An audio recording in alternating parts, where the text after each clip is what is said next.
때까지.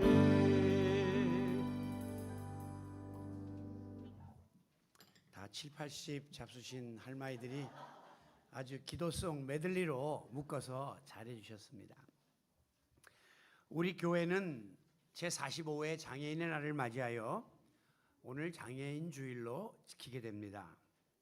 이제 교회가 이렇게 특별한 날을 정해서 특정 주일로 지키는 이유가 무엇일까요? 그것은 자칫 잘못하면 우리가 평소에 소홀히 여기거나 그냥 스쳐 지나가기 쉽기 때문에 그날을 정해서 장애인 주일이다 이렇게 이제 지키고 있는 것입니다. 통계에 의하면 우리 한국 교회의 비장애인들에 대한 복음 화율은 20% 정도입니다. 그러니까 안 믿는 사람, 건강한 사람들 상대로 한 20%가 예수 믿는 거예요. 그런데 이제 장애인들의 복음화율을 통계로 보면 비장애인들의 10분의 1밖에 안 되는 약 2%에서 4%만 신앙생활을 하고 있는 것으로 드러나고 있습니다. 그만큼 이 오늘날 한국 교회와 성도들이 이 장애인 선교에 대해서 무관심하거나 외면하고 있는 증거라고 말할 수 있겠습니다. 예수님이 이 땅에 오셔서 행하신 사역 중에 굉장히 중요한 부분을 차지하는 것이 바로 치유 사역, 힐링 미니스트리예요. 공생애를 시작하실 때에 예수님은 내가 이 땅에 온 목적이 이것이다 라고 말씀하셨는데 누가복음 4장 18절에 보면 포로된 자에게 자유를 주기 위해서 왔고 눈먼 자에게 다시 보게 함을 전파하며 눌린 자를 자유케 하려고 이 땅에 오셨다라고 했습니다. 자, 눈먼 자가 다시 보게 된다는 이 말과 포로된 자에게 자유, 눌린 자에게 자유라고 하는 말은 통하는 거예요. 이 세상에 살면서 육신의 장애로 인하여 억눌리고 사로잡혀 사는 사람들에게 치유를 주시고 자유를 주시기 위해서 오셨다라고 말씀하셨습니다. 그러나 정작 오늘날 현대 교회의 애를 들여다보면 장애인들을 외면하거나 또 돌봄 사역을 무시한 채 정상인들 상대로 교회를 확장해 나가는 이런 일에 전념하고 있는 것을 보게 됩니다. 물론 이제 큰 교회에는 장애인 부서다라고 부서를 따로 두어 가지고 이제 이렇게 돌보는 일들이 있죠. 그러나 전반적인 교회에서는 장애인에 대한 인식이 거의 전무하다고 보아도 과언이 아닙니다. 이것은 마치 예수님 당시에 종교 지도자들과 유대인들이 지니고 있었던 전통적인 장애인들을 향한 사상과 일치하는 것이라고 볼 수 있습니다. 오늘 본문 1절에 보면 예수님이 길을 가시다가 날 때부터 앞을 보지 못하는 맹인을 만나게 되었는데 그를 보자 제자들이 예수님에게 이렇게 물어보았습니다. 랍비여, 이 사람이 맹인으로 태어난 것이 누구의 죄로 인함이니까? 본인의 죄 때문입니까? 부모의 죄 때문입니까? 이것은 당시의 유대인들이 장애인에 대한 커다란 편견을 지니고 있었던 것을 보여주는 말씀이에요. 즉, 그 당시 유대 사람들은 사람이 태어나면서부터 장애를 가지면 그것은 본인이 잘못을 했거나 혹은 부모의 잘못, 조상의 잘못 때문에 그런 장애를 지닌 자녀가 태어나게 됐다라고 인식하고 있었다는 말이에요. 그러니까 제자들이 당연히 장애인을 보자마자 저 누구 죄 때문입니까? 라고 죄의 문제와 연관을 짓고 있는 겁니다. 이것은 마치 우리나라 사람들이 가지고 있는 장애인을 바라보는 곱지 못한 시선, 차별, 무시, 비하 이런 것과 흡사하다고 보시면 돼요. 지금은 이제 우리나라가 많이 장애인에 대한 인식이 달라졌지만 과거에는요 이렇게 앞을 못 보는 분이 택시를 잡으려면 30분, 1시간 동안 서 있습니다. 왜? 기사들이 보고 지팡이 짚고 있으면 아이고 이거 장애인이구나 그리고 그냥 무시하고 도망가 버리는 거예요.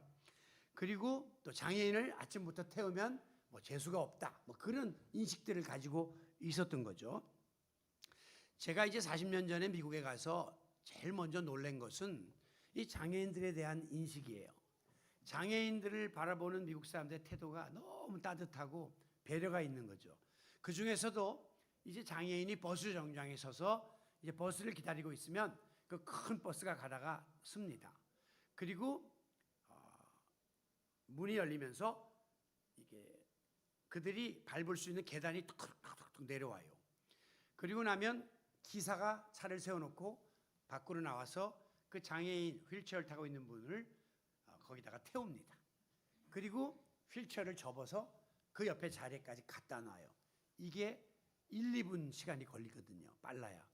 그런데도 그 안에 있는 승객들이 누구 하나 빨리 갑시다 모여 이런 사람 없고 가만히 앉아서 장애인을 배려하는 모습이 굉장히 인상적으로 느껴졌었습니다. 우리나라 사람들은 지금 많이 달라졌지만 장애인들을 부르는 호칭부터가 무슨 뭐 장님, 벙어리, 귀머거리, 뭐 쩔뚝발이, 안전뱅이, 뭐 문둥이, 심지어 뭐 정신병자, 뭐 또라이, 미친놈 뭐 이렇게 다 비하하는 그런 호칭을 가지고 있다는 거죠. 그래서 이제 우리나라의 성경이 이 세번역을 하면서 이 호칭을 많이 개선했습니다. 그래서 앞을 못 보는 맹인 혹은 듣지 못하는 이 뭐 또 언어 말 못하는 자 또 정서 장애인 뭐 이렇게 많이 지금 호칭을 바꾸고 있어요. 그러면서 이제 나병은 옛날에 문둥병이라고 그랬는데 지금은 나병이라고 성경을 기록했는데 그 나병 그 협회에서는 그것마저도 한센시 병이라고 하는 정식 호칭으로 불러달라. 그래서 앞으로 세번역에는 아마 그렇게 나병도 한센시 병 걸린 자 이렇게 이제 번역될 가능성이 많아졌습니다. 어쨌든 이 언어보다 더 중요한 것은 마음속에 우리가 품고 있는 편견이라고 볼 수가 있어요. 제자들은 장애인을 딱 보는 순간 저 장애를 타고난 사람은 본인의 죄 아니면 조상 죄 때문이다 이렇게 잘못 여기고 있었다는 것이죠. 비정상은 이코르 벌을 받는 거다, 천벌을 받는 거다 그렇게 생각을 했다는 거예요. 물론 이것은 인간의 모든 불행이 원죄에서부터 비롯된다고 하는 사상에서 시작된 겁니다. 우리가 불행한 일을 당하면 많은 사람들이 무슨 죄 때문에 내가 이런 해를 당하나 보다 그렇게 생각하거든요. 그래서 제가 지난 주일날 29살짜리 젊은 청년이 우리 지인의 아들인데 관절 수술을 하다가 그만 이 혈전이 막혀가지고 세상을 떴습니다. 건강한 모습으로 멀쩡하게 병원에 들어갔는데 시신에서 나오니까 이런 거를 바라볼 때에 당사자들은 무슨 죄가 있어서 내가 자식을 이렇게 먼저 보내나 죄랑 연관을 짓는단 말이죠. 그리고 하느님도 무심하시지 왜 우리에게 천벌을 내립니까? 이렇게 받아들이는 사상이 모든 인간에게는 깔려 있기 때문이에요. 자, 구약 성경에 보면 이제 나병 환자들을 특별히 전염병 환자라고 해서 부정하게 취급을 했습니다. 그래서 나병 환자는 정상적인 성 안에서 생활할 수가 없고 성 밖에 쫓겨난 채로 여기서 던져주는 음식을 받아 먹으면서 이제 살게 되었던 거예요. 왜 이런 일이 벌어졌느냐? 사실 그 배경을 보게 되면 이 나병이 무서운 전염병이었거든요. 근데 보니까 막 집안 식구들이 다 나병이 걸리고 막 죽어나가니까 이거 가만 놔뒀다가는 공동체가 다 성 안에 사는 사람이 다 죽게 생긴 거예요. 그러니까 부정하다 이렇게 죄명을 뒤집어 씌워가지고 성 밖으로 내보내서 격리를 하게 만든 거죠. 그래서 이 공동체 안전을 지키려고 하는 그런 배경이 있었던 겁니다. 그러나 성경 말씀 레위기 19장 14절에 보면 너는 귀 먹은 자를 저주하지 말며 맹인 앞에 장애물을 놓지 말고 내 하나님을 경외하라라고 분명히 말씀합니다. 이 말은 하나님을 경외하는 자, 장애를 가진 사람 무시하거나 저주하거나 멸시하면 안 된다라고 하는 게 명확한 하나님이 가르쳐 주신 사상이에요.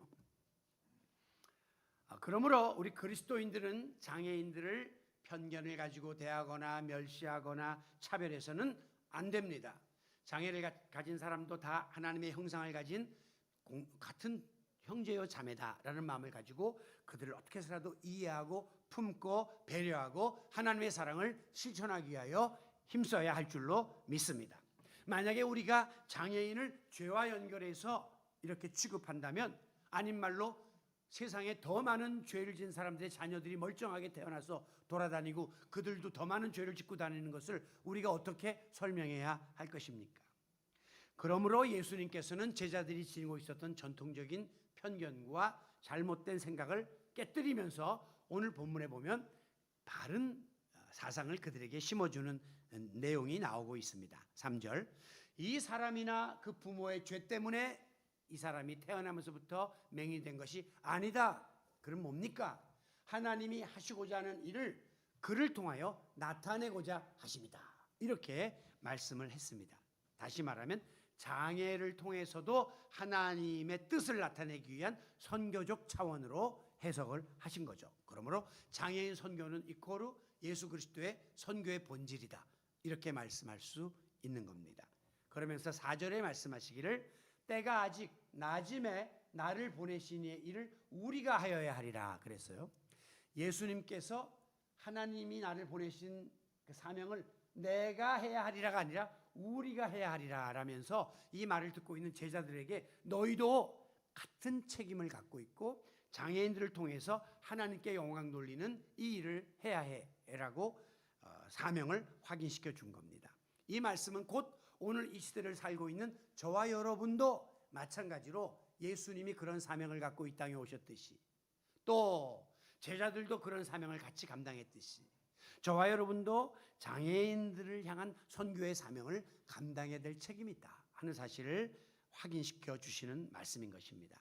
그러므로 예수님은 제자들이 장애인을 보고 누구 죄 때문이냐라고 전통적인 사고에 의해서 논쟁을 하며 질문을 할 때 예수님은 들은 척하지 아니하시고 그들을 위해서 우리가 어떤 일을 해야 할 것인지 그들을 어떻게 대해야 할 것인지라고 하는 장애인을 향한 선교적 사명을 일깨워 주셨던 것입니다. 누가복음 7장 20절에 보면 이제 세례 요한이 예수가 나타나서 많은 사역을 일으킨다 하는 말씀을 듣고 그가 감옥에 갇혀 있을 때 제자들을 예수님에게 보내서 다음과 같이 물어보도록 했습니다. 오실 그이가 메시아입니까? 지금 예수님이 메시아 맞습니까? 확인해 오라라고 시켰어요. 그렇게 질문을 하니까 예수님이 그 세례 요한 제자들에게 뭐라고 말씀했냐 하면 22절에 너희가 보고 들은 것을 너희 스승 요한에게 가서 그대로 전하라 라고 하면서 맹인들이 보고 못 걷는 사람이 걸으며 나병한 자가 깨끗함을 받으며 귀먹은 사람이 들으며 죽은 자가 살아나며 가난한 자에게 복음이 전파된다 하라. 이 말씀은 뭐냐면 지금 우리 예수님께서 이런 장애를 가진 사람들을 치유하고 있다. 그래서 그들에게 복음을 전파하고 있다는 사실을 전하라. 그 말은 메시아의 사역 맞다. 내가 메시아다라는 사실을 이 사역을 그대로 전하라고 하면서 세례 요한에게 전달해 주었던 것입니다. 여러분, 우리 그리스도인들은 장애인에 대한 편견이나 차별 의식에서 벗어나서 예수 그리스도가 지녔던 이런 선교적 관점으로 우리 장애인들 선교에 대해서 관심을 가지고 주님의 사랑을 실천할 수 있어야 할 줄로 믿습니다. 오늘 본문에 보면 예수님이 장애인들을 대할 때에 어떤 자세를 가지고 대해야 하는가라고 하는 바람직한 자세를 우리에게 가르쳐 주셨습니다. 즉, 저들이 필요로 하는 방법으로 그들을 도와야 한다는 거예요. 제가 과거에 이제 크리스마스 때가 되면 고아원 방문을 많이 했습니다. 그런데 우리 교회만 하는 게 아니라 수많은 교회들이 크리스마스 때가 되면 예수님의 사랑을 실천한답시고 그냥 물건을 잔뜩 가지고 고아원에 가서 또 직접 애들을 먹이고 옆에서 같이 놀아줍니다. 근데 나중에 그 고아원 원장님이 저한테 하신 말씀이 마음속에 깊이 새겨져요. 목사님, 크리스마스 때 이렇게 많은 교회들이 오는 거는 좋은데 좀 평소에 오면 안 될까요? 왜 이렇게 몰아가지고 성탄절만 와가지고 또 잔뜩 싸가지고 와서 막 먹이고 또 여기 사진 찍고 그래 자기네 교회 회보해내고 그거는 우리 고아들을 위한 일이 아니라 당신들 교회 생색내는 일이라 이 말이죠. 그래서 애들이 1년 내내 굶다가 성탄절날 왕창 먹으니까 다 설사하고 똥증이 걸려가지고 고통을 받는다는 거죠. 고아를 돕는다는 생색 내려고 교회들이 그때 몰려가는 거예요. 크리스마스 때만. 저는 그때 이것은 모든 나눔 사역과 타협과 돌봄 사역은 우리 중심이 아니라 그들 중심으로 진행돼야 된다는 사실을 깨닫게 되었습니다. 대부분 우리가 장애인 선교한다. 그러면 우리 교회 중심, 본인 중심, 그리고 그걸 통해서 우리 만족, 내가 이런 선을 행했다, 그런 데에다가 포커스를 맞추고 있기 때문에 접근이 잘못되고 있는 거예요.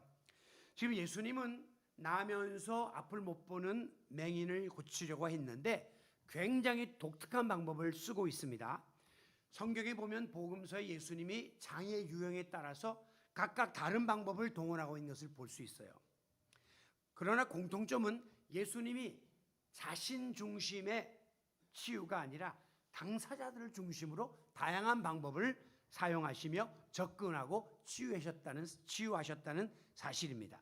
어떤 사람에게는 그냥 말씀으로만 고치고, 어떤 사람에게는 강력하게 명령하며 고치고, 어떤 사람에게는 손을 얹어 안수하며 고치고, 다양한 방법을 동원하고 있는데, 오늘 본문 6절에 보면 예수님이 사용하신 방법은 땅에 침을 뱉어 진흙을 이겨 그의 눈에 발랐다. 아이고, 참 희한한 방법입니다. 이거를 이제 어떤 사람들은 이게 바로 의학적인 도구가 필요하다는 것을 예수님이 보여주신 것이다. 어떤 분은 아파갖고 오면 무조건 병원 가지 말고 기도원 가라, 안수하라, 이렇게 말하는데 그게 아니라 예수님도 침을 뱉어 진흙으로 눈을 발랐다는 것은 소위 말하면 자연 어떤 치유의 그 하나의 방법을 동원하신 것이고 약을 동원하신 것이다. 그러므로 병원과 약의 중요함을 강조하신 행위다, 그렇게 말씀하시기도 합니다.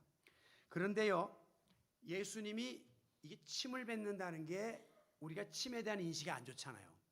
그리고 진흙을 일겨서 사람 눈에 바를 정도면 한 번 뱉어갖고 요만한 침 갖고 되겠어요? 막 뱉어가지고 이걸 이겨가지고 바른 거란 말이에요. 그런 이게 우리가 생각할 때 저 맹인이 굉장히 인격적 모욕을 느낄 수 있다. 이건 뭐야? 침을 왜 뱉어? 하나님의 아들이라더니 그냥 말씀으로만 고치지. 나 더럽네. 이렇게 생각할 수도 있단 말이죠. 그런데 사실 맹인의 마음은 그게 아니었어요. 아무도 자기가 앞을 못 볼 때에 자기의 눈을 터치해 준 사람은 없었어요.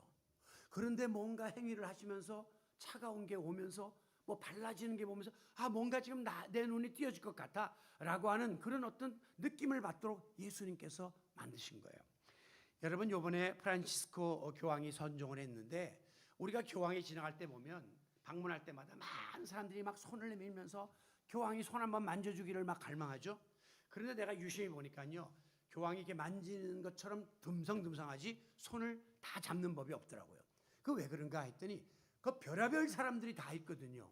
교황은 거의 고령이 많은데 그 어떤 사람이 독 같은 거 묻혀갖고 이렇게 탁 하면 교황이 집에 가서 눈 딱딱 그냥 실명할 수도 있고, 그러니까 옆에 경호원들이 다니면서 탁탁탁 어느 선에서 하도록 하지 전적인 터치를 못하게 하더라고요.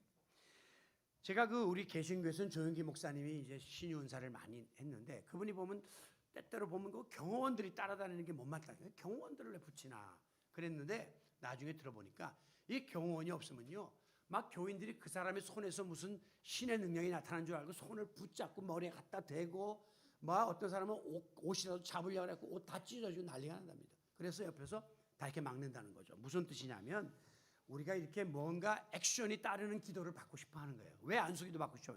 그냥 말씀으로만 해도 되는데 목사님이 손이라도 얹고 기도해주고 또 아픈 데면 또 아픈데 여기 어깨면 또 어깨에 손을 막 끌어대 여기다가 기도해라. 예수님이 지금 그 당사자가 안타까워하는 그 눈 부분에 이렇게 진흙을 바르면서 이렇게 그분을 배려하면서 뭔가 일어날 것 같은, 뭔가 해프닝이 일어날 것 같은 그런 기대를 갖게끔 만드는 거죠.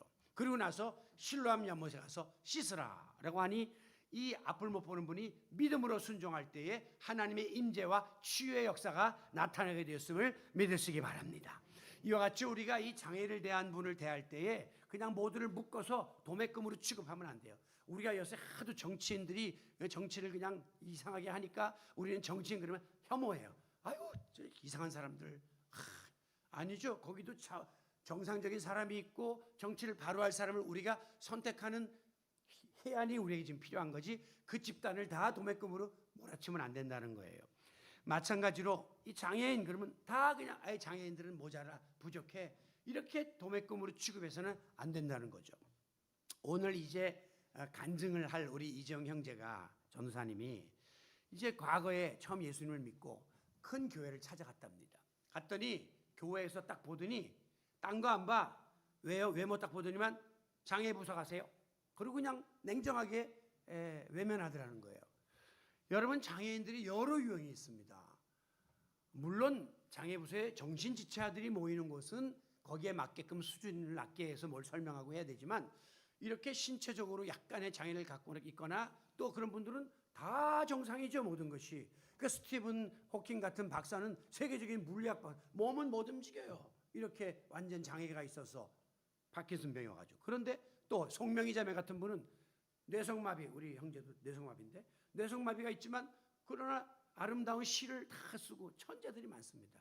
우리 이진영 전사님도 신학교 장학생으로 우등생으로 졸업했습니다. 그런데 무조건 보고 저기 가세요, 장애인들 정신지체애들 모인 데 가세요, 그렇게 말한다는 것은 아주 잘못된 모습이 아닐 수 없는 것이죠. 여러분, 우리 교회가 장애인들과 만나고 접근할 때에 나와 다른 이방인이다 이렇게 봐서는 안 되는 거예요. 저분은 우리 공동체원 중에 한 사람이다 라고 하는 사실을 인정하고 수용하려고 하는 소위 통합적 자세를 지녀야 마땅한 것입니다. 왜냐하면 장애는요, 어떤 결핍, 부족함이 아니라 그냥 우리랑 좀 다른 거예요. 우리와 조금 다르다고 하는 그런 생각을 가져야 하고, 그러나 그 나름의 고유의 모든 것을 갖추고 있다는 사실을 인정해야 되기 때문에 장애인을 대할 때마다 내 편에서 장애인은 도움을 받아야 될 사람, 나는 갑이고 저 사람은 을이고, 수직적인 관계로 그냥 이렇게 베풀려고 하는 차원이 아니라 수평적 관계로 동등하게 하나님의 사랑과 은혜를 주고받아야 될 대상으로 우리가 인정해야 하는 것입니다. 실제로 우리 이정 전사님한테 여러분 발렌타인데이 때 초콜릿 많이 받았잖아요. 네? 선물도 많이 생일 때 받았잖아요. 이분이 주는 거 저분이 받는 것만 아니라 우리를 주잖아요. 사랑을 주고, 내가 이렇게 어려울 때 IMF 때 뭡니까, 이 코로나 때 만나서 얼마나 나에게 큰 위로가 되는지 모른단 말이죠. 주고받는 그런 대상으로 우리가 받아들여야 하는 겁니다. 결국 예수님께 고침받아서 밝은 세상을 보게 된, 나면서부터 맹인된 사람이 어떻게 됐느냐, 오늘 집에 가서 13절 이후부터 읽어보세요. 파란만장한 스토리가 나옵니다. 결국 사람들이 그를 바리새인들이 데리고 가요. 그랬더니 바리새인들이 깜짝 놀란 거죠. 분명히 우리 동네에서 태어나서 지금까지 수십 년 앞을 못 봤는데 갑자기 멀쩡히 눈이 떠서 왔으니까.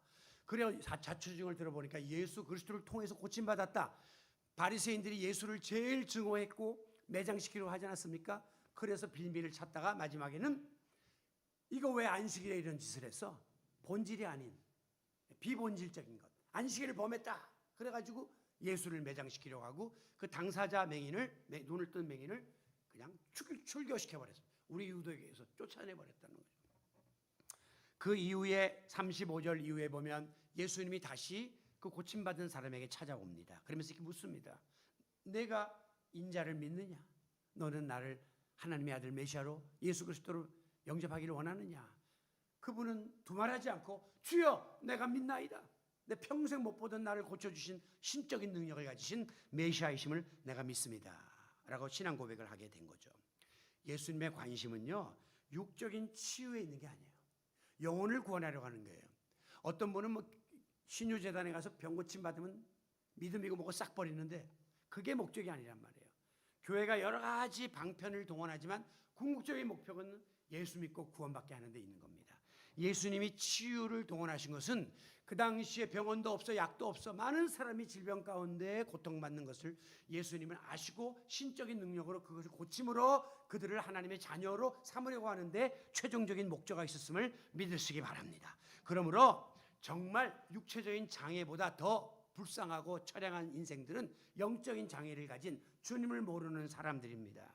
지금도 밖에서 멀쩡한 육체를 가지고 죄짓고 자기 세상인 것처럼 기고만장하며 살아가는 사람들이야말로 주님을 모른다면 가장 세상에서 불쌍한 자임을 우리는 알아야 하는 것이죠.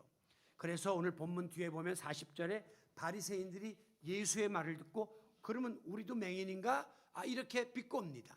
그때 예수님이 41절에 너희가 맹인이 되었더라면 죄가 없으려니와. 차라리 못 본다면 너희는 죄가 없지만 지금 본다고 하니 두 눈 멀쩡 뜨고 죄를 지으니 죄는 그대로 너에게 있다라고 말씀했습니다. 이 말은 뭐냐면 우리가 소위 눈뜬 소경이라는 말처럼 너희가 지금 눈은 멀쩡히 뜨고 있지만 너희의 영혼들은 다 눈이 감겨 있기 때문에 너희는 죄인이고 불행한 자라고 예수님께서 그들을 책망하셨던 것입니다. 그러므로 우리는 육적인 장애를 가진 사람들을 대할 때마다 항상 그들의 영혼을 바라봐야 합니다. 영혼이 훨씬 맑아요. 그리고 또 그들에게 예수를 소개하고 전하고자 하는 방편으로 우리가 그들을 접근하고 나누고 베풀 수 있어야 한다는 것이죠. 오늘은 간증이 있기 때문에 제가 말씀을 이제 마무리합니다. 간혹 가다가 좋은 동네에 장애인 시설이 들어온다. 그러면 주민들이 막 길을 쓰고 나가가지고 막 데모를 하고 혐오 시설이라 그러면서 포크레인에 가서 눕죠. 예? 제가 전에 교회 질 때도 보니까요, 막 와가지고 막 사람들이 눕는데 교인들이 더 앞장서. 자기도 교회 나가면서도 교회 들어온다니까 싫다는 거예요. 왜? 집값 떨어진다. 그러니까 이거 우리 기독교인들의 수준이죠. 아, 내가 사는 집 옆에 교회 들어오면 얼마나 좋아요. 내일 나가서 내가 기도할 수 있는데. 그런데도 집값 떨어진다는 거죠. 근데 저쪽 자기는 교회 가서 집사장로 하면서도 자기 옆에 교회 들어오는 건 또 두루놓는 거예요. 이게 지금 우리의 모습인데, 여러분 잘 들으세요. 통계 보면요, 태어나면서부터 장애를 얻은 사람, 선천적 장애인은 10%밖에 안 돼요. 10%. 예? 장애인이 많지만 태어나면서 장애인 가진 사람은 10%예요. 그리고 나머지 10%는 이게 선천적인지 후천적인지 알 수 없는 불확실한 장애가 10%예요. 그럼 80%는 뭐냐? 80%는 다 멀쩡히 태어났는데 살다가 후천적 장애를 얻는 거예요. 다시 말하면 교통사고 나서 불구가 된다든가, 산업재해를 당해서 어려움을 당한다든가, 약물 복용으로 어려움을 당한다든가, 성인병이 급증하면서 마지막에 장애가 되는 거예요. 장애가 다리 자르고 눈 멀고. 그 말은 뭐예요? 우리가 지금 현재 장애인이 아니지만 장애인이 될 가능성을 매우 많이 갖고 있는 겁니다. 더 많이 갖고 있는 겁니다. 우리 가족들도. 그렇다면 우리는 지금 예비 장애인이에요. 그렇기 때문에 장애를 남의 일로 취급하고 무시하고 멸시하고 방해해서는 안 된다는 것입니다. 아무쪼록 우리 그리스도인들은 주님의 사랑으로 장애를 나의 일처럼 여기고 관심과 배려를 쏟아놓을 수 있어야 하겠습니다. 아무쪼록 우리 드림의 교회 공동체는 장애인 지체들을 우리 교회의 정상적인 일원으로 인정하고 받아들이며 주님의 사랑을 품고 협력하고 함께 나누며 믿음의 길에 더불어 동행하는 천국의 동반자들이 다 될 수 있기를 예수 그리스도의 이름으로 축원합니다.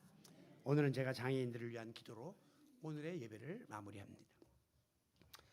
우리의 연약함을 돌보시는 주님, 이 땅에서 우리와 더불어 살아가는 장애인들을 위하여 기도합니다.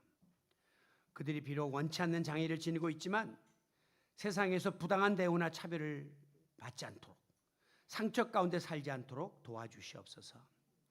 주님께서 친히 저들의 마음을 위로하시사 저들의 몸과 영혼을 안전하게 지켜보호해 주시기를 원합니다. 때로는 현실이 어렵고 낙심될 때가 있더라도 주님을 바라보는 소망과 인내로 이 모든 어려움들을 이겨낼 수 있도록 새 힘을 더하여 주시옵소서. 특별히 자녀의 장애 판정으로 인해서 출산의 기쁨과 행복이 슬픔과 고통으로 뒤바뀐 가정을 위로해 주시고, 하늘이 무너진 것 같은 저들의 상한 마음을 어루만지사 그 아이들을 잘 길러나갈 수 있도록 사랑과 용기를 허락하여 주시옵소서. 또한 지나긴 시간 동안에 장애 자녀를 기르면서 고통과 인내로 양육해 오신 그들의 부모님과 가족들에게도 따뜻한 주님의 사랑과 위로와 칭찬이 쏟아부어지기를 원합니다. 그리고 앞으로도 더 잘 감당할 수 있도록 물질과 건강과 사랑을 더하여 주시옵소서. 아울러 뜻하지 않은 사고로 인하여 장애를 입은 이들을 기억하여 주시사 졸지의 일상생활을 이어갈 수 없게 되었지만 상실감과 좌절감을 극복하고 능히 감당할 수 있도록 그들에게 힘과 용기를 허락하여 주시옵소서. 오늘 우리 교회와 성도들이 장애인 주일 예배를 통해서 장애인들을 좀 더 많이 이해하고 따뜻한 사랑과 관심을 품고 더불어 신앙생활하고자 결단하오니 이 시간이 은혜의 시간 되도록 축복하여 주시기를 장애인들의 친구가 되셨던 예수 그리스도의 이름으로 기도하옵나이다. 아멘. 오늘은 아까 말씀드린 것처럼 코로나 시대에